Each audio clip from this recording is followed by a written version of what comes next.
In this episode, I'll be trekking into the bush for an overnight tenting expedition. The first time in 30 years. I'll be cooking great food, hoping not to drown in my kayak while soaking in breathtaking views, fighting to set up a tent in the wind, and sleeping in frigid temps. I'll make a lot of mistakes, but I'll be taking you along for the ride. I'm so cold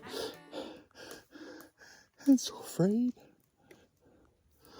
Help.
All right, I'm at the location that I'm going to be at tonight. I'm all excited, a little bit nervous because I haven't done this, like I said, in 30 years.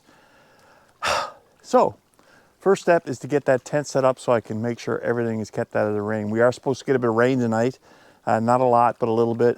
That's not my biggest concern tonight. My biggest concern is the cold. I've got a sleeping bag that's good for probably 0 or so, and I've got lots of clothes, but it might get a little chilly tonight, so we'll see how that goes. And as with every one of my videos, I'm learning as I go, making mistakes, learning from the mistakes, and hopefully correcting them. So bear with me here. Let's get the campsite set up.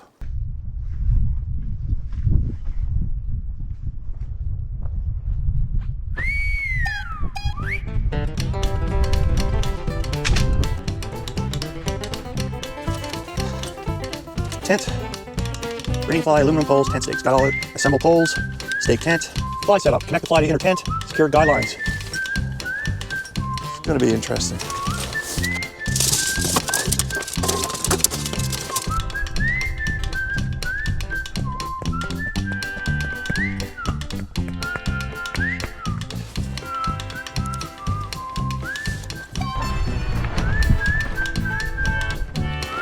Okay, I'm gonna try it again.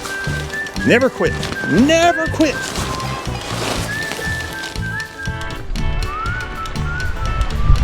No. No.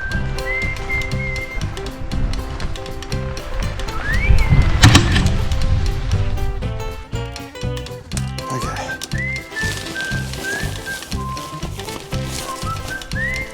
There we go. Going in here. Oh.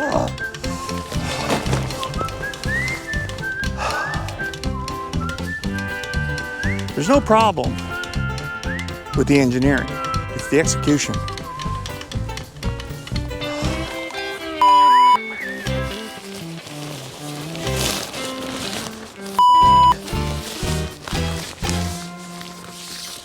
What is going on?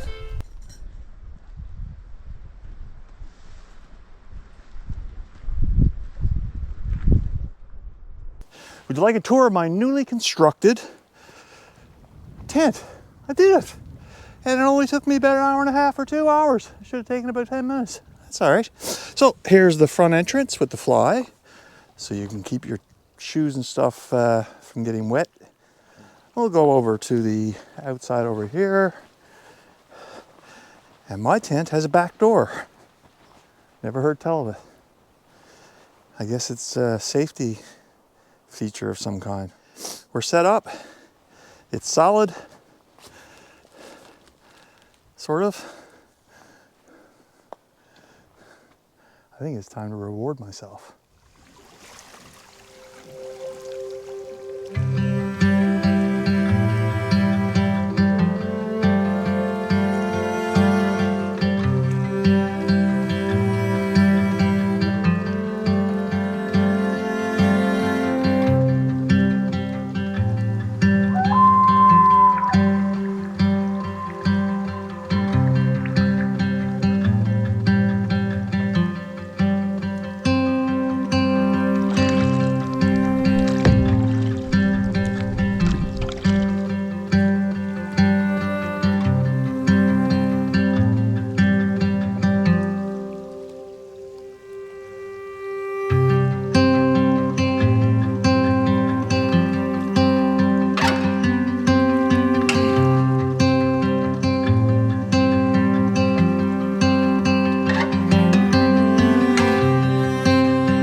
all about simplicity when I'm out here, especially when I have such a steep learning curve.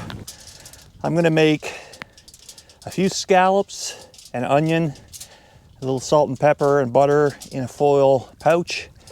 And I'm also going to do some potatoes, and I might even cook up a steak, small steak, a little small one. Later tonight, I will make sure I put all the food scraps and any food at a safe distance, probably hung in a tree or something, keep the bears away.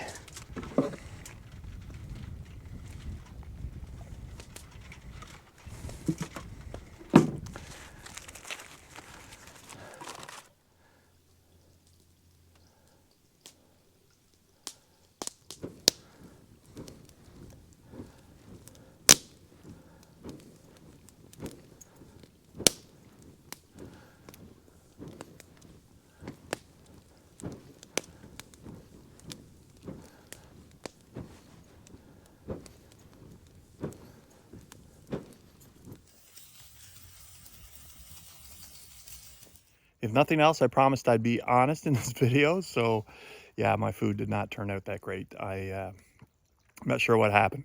I undercooked the scallops, so I'm not going to be eating those.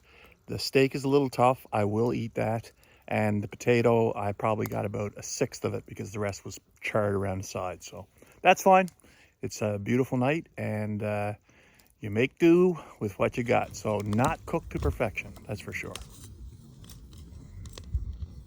So as you can see, it's pretty dark here. Now I'm just sitting by the fire. You barely see it glistening over there.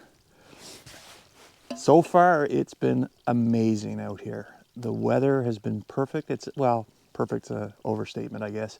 It's been a little bit chilly. I think it's about 2 degrees right now, and it's 20 after 9. So it's supposed to dip down to 0 or below 0 tonight, so we'll see how that goes. I got lots of clothes, so I should be okay. So far, what have I learned? Well, a couple things, big ones. If you're doing something like this for the first time, prep in advance. What do I mean by that? Well, take that tent out, figure it out before you get out in the woods. I was fumbling around with that for about 2 hours today trying to figure it out. And it really wasn't complicated, I just could not get it. Second tip, and I've seen this enough, I should know this by now, but for whatever reason, it takes me a little longer than others to learn things. Even if you have dry wood, make sure you make lots and lots of kindling. I was a good half an hour to 40 minutes trying to get that fire going. Now, once the coals got going, it was perfect. And yeah, so that's the key, is to make sure you're prepped with the fire, because you want heat right away. You want the fire going right away. You want to be able to get that tent up as quickly as possible so you can get all your gear in there. I learned that the hard way, as I learned most things. But other than that, it's been just beautiful. I mean, the loons, I saw an otter earlier. I don't know if I was able to capture it on the camera, but just absolutely gorgeous out here. The solitude is what I love. I like being by myself. I love being around other people, but I really like being by myself. It teaches you a lot about who you are as a person. My videos are all about the average guy going out, trying it, learning from mistakes, but most importantly, getting out and giving it a go. So I'm going to crawl into the sack there now, do a little bit of reading, and I'll see you guys in the morning, unless, of course, something crazy happens tonight. Good night.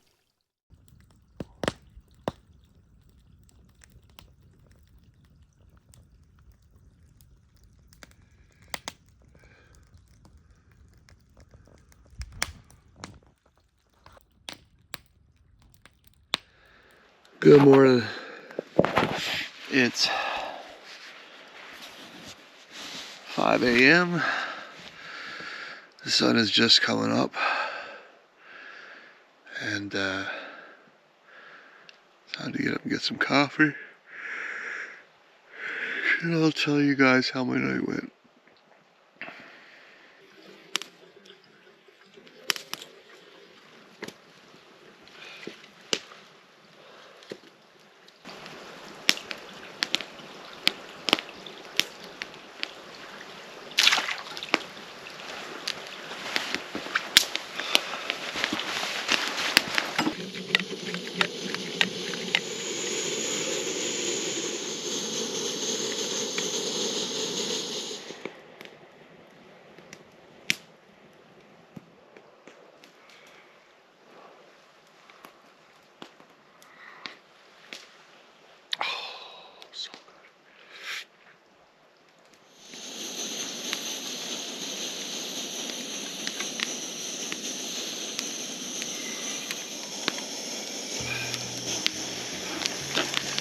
Well, I had a great night overall. I slept from about 10 to, I'd say, 2 before the -2 temps woke me up.